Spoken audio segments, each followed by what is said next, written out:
Hello guys.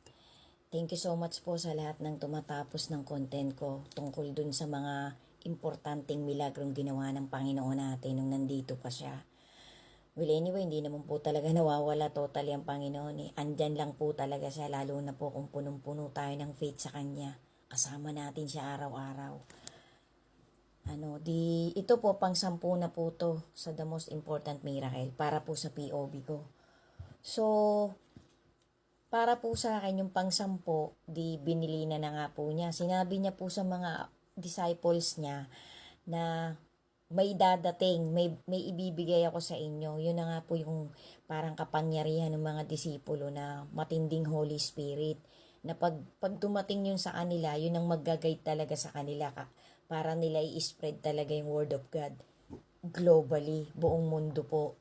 Which is yun naman po talagang nangyayari ngayon, ang nagaganap ngayon.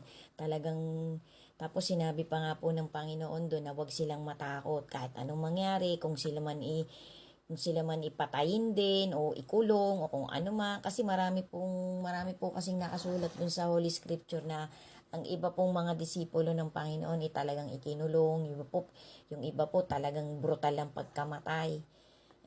Sabi nga po nung isang mabuting pastor, humihingi na po ng justice yung mga namatay nung nakausap ng Panginoon nung dinalaw po kasi ng Panginoon din yung mga patay bago siya umalis bago nangyaring nakipagkita sa kasi actually hindi lang po 1 o 2 araw nag-stay ang Panginoon nasa 40 days pa po yata yun pong pagkakaintindi ko pagkakapakinig ko sa mga documentary movies, sa mga sinabi ng mga matutuwid na pastor ng generation natin. Nasa 40 days po or more or less pa yung inilagi ng Panginoon kasi ang dami niya pa pong ibinilin ang dami pa pong tinapos ng Panginoon hanggang sa umalis na nga po siya kasi kailangan po talaga mangyari yung mga nakasulat.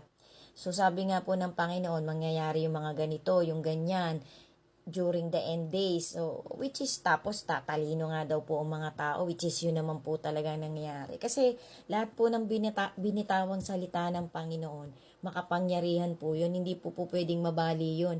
Hindi po pwedeng pasubalian yun kahit po i-research pa ng sino man, which is nagkatotoo kahit nga po yung mga matatalinong naging presidente ng malalakas na bansa naniniwala talaga na sa Holy Scripture So, ganun po ang nangyari guys.